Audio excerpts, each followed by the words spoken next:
Keep careful watch of my brother's souls. Bonjour, c'est Amélie du blog Famille Épanouie. Aujourd'hui, je vais te parler de l'époque actuelle qui est de consommer pour un événement bien précis, les fêtes de fin d'année.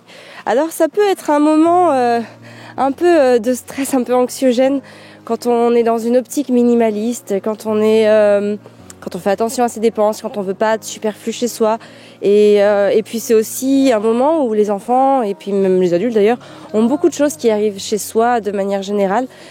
Alors, je vais t'expliquer dans cette vidéo comment on va envisager les fêtes de fin d'année pour conserver une attitude minimaliste. Alors, les fêtes de Noël, pour moi, elles représentent beaucoup. Elles représentent le partage, l'amour, la joie, la paix. Elles représentent aussi les feux de cheminée, la chaleur des foyers, les clémentines, les chocolats chauds, les bons thés bien chauds aux épices. Enfin bref, c'est synonyme de plein de choses. C'est une période que j'aime bien. C'est une période un petit peu en veille. On est tamisé à l'intérieur de chez soi, on sort plus beaucoup. On prépare des choses pour les autres. Moi, j'aime fabriquer beaucoup de choses et c'est important pour moi de perpétuer cette tradition auprès de mes enfants, de leur faire passer des valeurs comme ça, de don de soi, de fabriquer des choses pour les autres et pas forcément toujours acheter, parce qu'il y a beaucoup de choses, la valeur des cadeaux est aussi tellement relative par rapport à ce qu'on va offrir aux autres, enfin en tout cas ce qu'on va leur fabriquer, c'est ça l'idée que je voulais dire. Et du coup j'ai vraiment envie que les enfants s'imprègnent de tout ça. Alors comment on fait quand on veut être minimaliste et qu'il faut quand même faire des cadeaux aux autres, et puis comment on fait aussi pour les recevoir? Alors je vais commencer par le côté les recevoir. Moi, j'aime bien faire des listes parce que voilà, pour guider aussi un petit peu, tout simplement. Je dis pas que j'ai une liste avec je veux tel truc, etc. pile poil pareil, mais ça peut donner une idée, un ordre d'idée, une trame, une direction dans laquelle aller pour que les gens puissent aussi savoir quoi offrir et que ça ne devienne pas du superficiel, du superflu ou des choses dont je n'aurais pas besoin. Parce que c'est important quand on fait un cadeau, ou en tout cas quand on en reçoit un, que ce que l'on a fait, évidemment, puisse nous plaire et surtout nous servir. Surtout que nous sommes vraiment donc dans une dynamique de déconsommation et donc forcément, j'ai pas envie d'avoir chez moi des choses dont je ne me servirai pas. Auquel cas, je ne les mettrai pas chez moi, je les mettrai dans mon grenier et puis elles finiraient par aller dans un vide-grenier, ce qui est toujours dommage. Ça, c'est en concernant moi. Mais je peux pas, malheureusement, je ne peux pas tout boucler, tout assurer par rapport à moi. Par contre, concernant les autres, je vais t'expliquer ma manière de faire des cadeaux.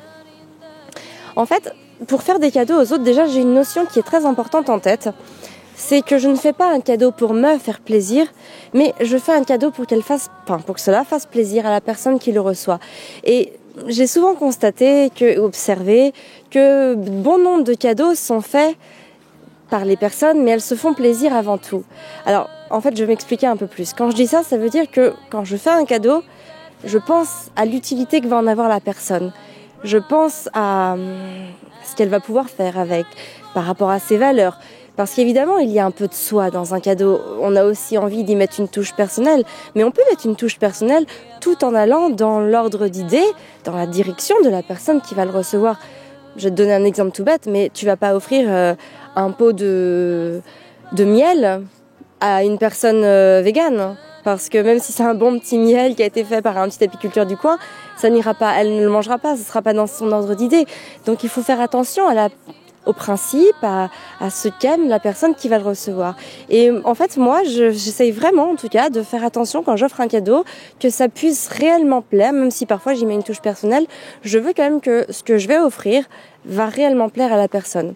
Alors, il y a plusieurs catégories de cadeaux. Il peut y avoir les cadeaux moments. Ce que j'appelle les cadeaux moments, ça va être tout ce qui est spectacle, par exemple, pour un couple, des idées de sortie, des idées,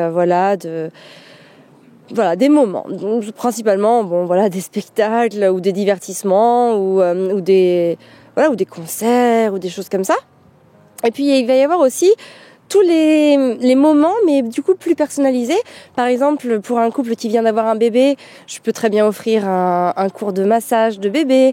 Pour un couple qui va avoir un bébé, je peux aussi leur offrir un cours de portage.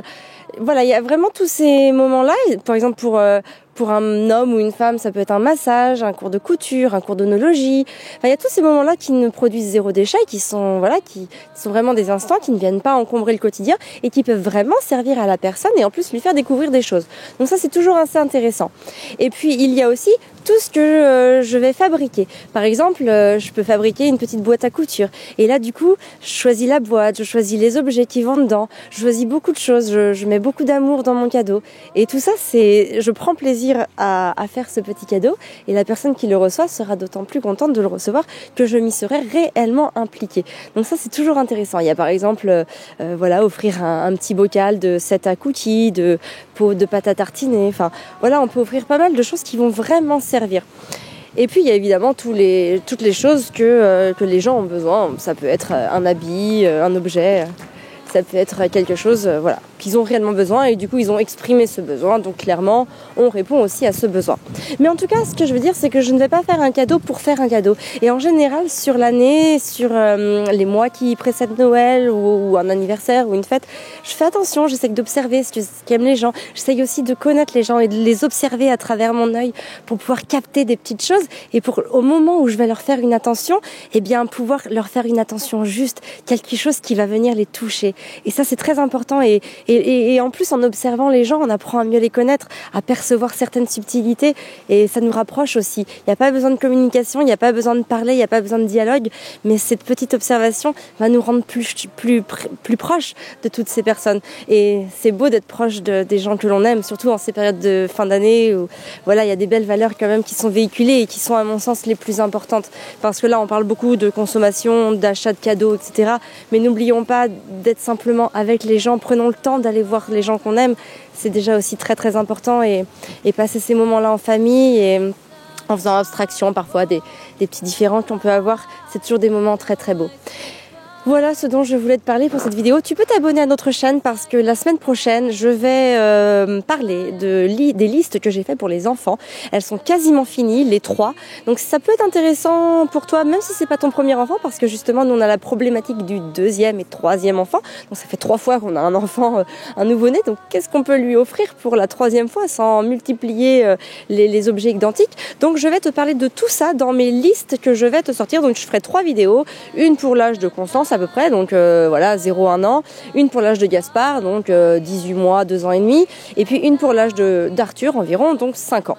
Donc tu peux t'abonner pour recevoir toutes ces vidéos, je pense qu'elles seront prêtes d'ici la semaine prochaine, j'ai envie de les mettre assez en avant cette année pour qu'elles puissent aussi te servir peut-être et t'inspirer et toi aussi profiter de toutes mes réflexions que je fais depuis plusieurs semaines pour trouver des cadeaux originaux et surtout adaptés au stade de développement des enfants d'une manière générale.